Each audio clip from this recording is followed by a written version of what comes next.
Bienvenue au cœur de l'info sur France 24. Il est 19 h à Paris. À la une de l'actualité, Donald Trump qui parlera à Vladimir Poutine demain.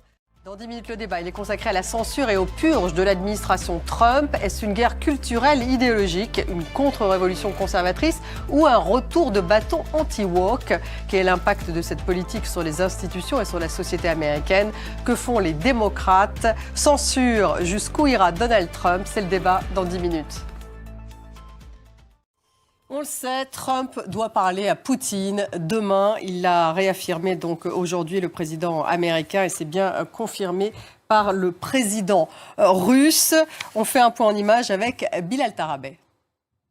On en parle avec Gauthier Rybinski. Bonsoir Gauthier. Bonsoir Stéphanie. Que peut donner véritablement cette conversation entre Trump et Poutine demain?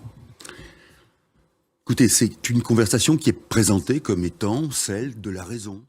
Merci Gauthier. Est-ce qu'on pouvait dire sur ce coup de fil qui aura donc lieu demain entre Donald Trump et Vladimir Poutine? Dans le reste de l'actualité, le Rwanda qui annonce la rupture de ses relations diplomatiques avec la Belgique. Kigali accuse l'ancienne puissance coloniale d'avoir, je cite, pris parti pendant le conflit en RDC.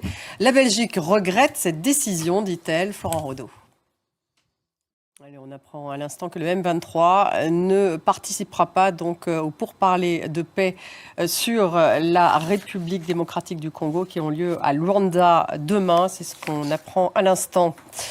Dans le reste de l'actualité, McCartney qui veut renforcer les liens de son pays avec les alliés fiables en Europe, dit-il.